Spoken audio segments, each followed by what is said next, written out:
Hey, tu savais qu'on regardait plus de 800 pubs par jour? Non, sérieux? Oui, d'ailleurs. Ah, vous êtes là? Bon, bah tant que j'y suis, autant tout reprendre entre parties. Non mais attends, tu nous parles de quoi là? Quoi? Attends, t'es qui?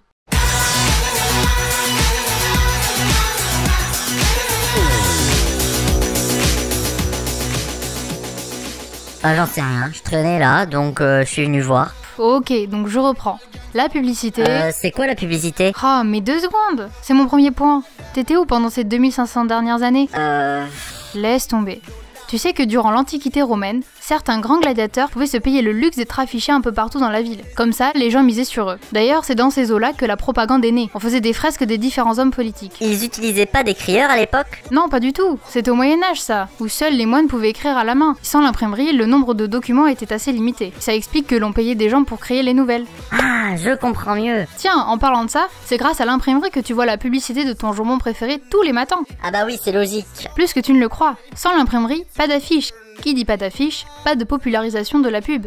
Et pour finir, pas de pub tout court. D'ailleurs, tu savais que pendant la Révolution française, les nouvelles et les différents acteurs politiques étaient introduits par ces mêmes affiches qui présentaient les produits commerciaux pendant la Révolution industrielle. Mais ça veut dire que sans la pub, on ne saurait pas ce qu'on est? Bien sûr, l'histoire aurait pu légèrement changer. Mais attends, tu nous as fait de l'histoire là, mais maintenant c'est la télé et la radio. C'est vrai, tiens d'ailleurs, si tu veux on va analyser les 3 formats. Une affiche, un spot radio et une pub télé. Mais quelle marque? Il y en a tellement. Bah, prenons Evian, elle existe depuis longtemps. Il était une fois le comte de Lézeur, un homme ayant des problèmes de reins. Un jour, durant l'une de ses promenades, dans les 3 montagnes qui forment le logo d'Evian, Monsieur Lézeur trouva une petite source et se désaltéra. Il trouva l'eau fort goûteuse et décida de retourner à la fontaine les jours suivants. Remarquant une nette amélioration de son état, il décida de demander à qui appartient cette eau magique. On lui répondit « C'est à Monsieur Cachat !» Il alla donc à sa rencontre, et après en avoir parlé, Monsieur Cachat s'empressa de clôturer son terrain et d'empêcher l'accès à sa fontaine. Ainsi, il pouvait avoir à disposition toute l'eau et la vendre. Puis, au fur et à mesure des ventes, Evian devint une marque de référence mondiale. Ah ouais, il avait une chance phénoménale quoi. Pas faux, mais bon, avançons. Regarde cette affiche. Qu'est-ce que ça t'évoque? Bah j'en sais rien, c'est du bleu quoi. Non, mais concentre-toi. Regarde. Tu vois bien que c'est une peinture reproduite en format portrait. Oui, sûrement. En parlant du bleu, il n'y a pas que ça tout de même. Il y a du blanc et d'autres couleurs froides. Ça ne te rappelle rien? Ah oui, ça signifie... Oui. Ça rappelle la pureté et la fraîcheur. Exactement. D'ailleurs, seul le logo est en rouge, sûrement pour le faire ressortir. Et du coup, tu le remarques plus. À ton avis, que signifie la colombe à part la pureté et la légèreté, qui sont les symboles primaires de cette eau? Et tu vois apparaître le logo d'Evian entre les ailes de la colombe et le goulot de la bouteille? Et ce verre assez banal, il représente le peuple. L'eau est accessible à tous, donc pas chère.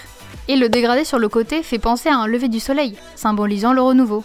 De plus, les lignes directrices amènent toujours à la colombe, ainsi qu'à la bouteille qui nous happe le regard. Sinon, l'image est centrée sur la colombe et la bouteille, se trouvant sur la 2e ligne de force verticale. Ce qui est bien pensé pour une affiche de 1930. Waouh, j'avais pas vu tout ça moi. Et c'est leur but d'insuffler cette envie d'acheter sans trop que ça se remarque. Mais Evian est aussi à la radio. Écoute-moi ça. Elle est légère comme le souffle du vent, l'eau d'Evian, l'eau d'Evian. Elle convient à bébé comme à grand-maman, jusqu'à 100 ans, buvons Evian.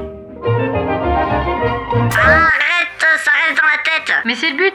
Pour qu'un spot radio soit pleinement efficace, il faut que les créateurs utilisent des mots simples, tout en utilisant un scénario basique et compréhensible pour tous.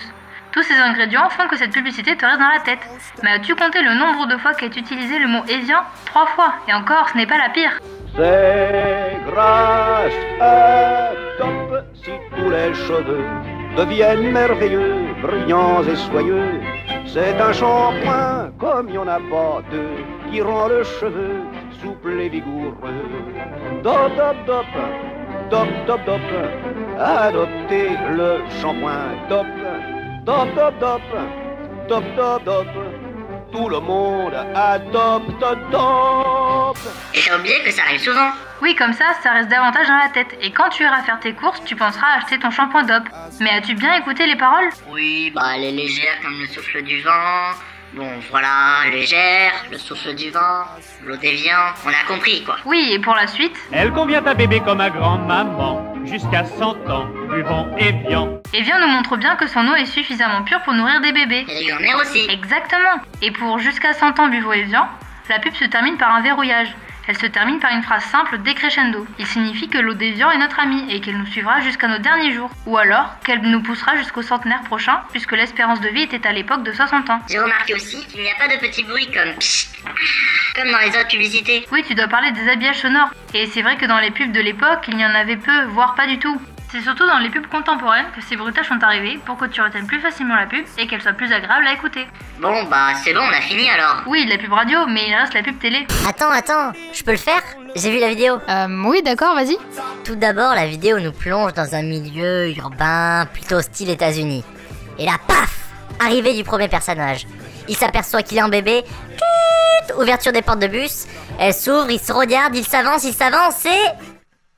il commence à danser. Oui, c'est vrai, mais c'est une pub, tu sais. Le but, c'est de nous divertir. Regarde, on peut voir l'arrivée d'une femme et au fond, on peut apercevoir deux autres personnages. Est-ce que c'est vraiment utile de le préciser? Oui, puisqu'ils vont faire partie des personnages principaux. Ah, d'accord, ils ont vraiment pensé à tout. Dans la continuité des choses, elle se voit en bébé et se met évidemment à danser. Bon, à part ça, il se passe quoi d'autre? Ben justement, si on regarde juste la vidéo comme ça, pas grand chose.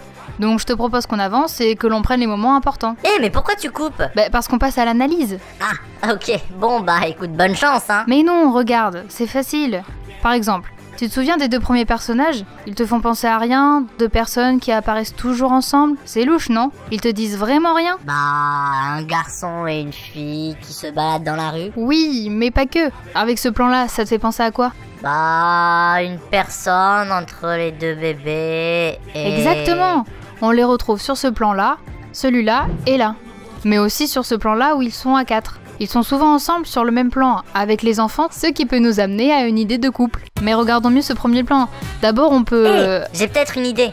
Elle sépare les deux enfants comme un signe de protection. Oui. Et vu que c'est son bébé, on peut dire qu'Evian l'aide à protéger son enfant, peut-être. En effet, regarde cette affiche.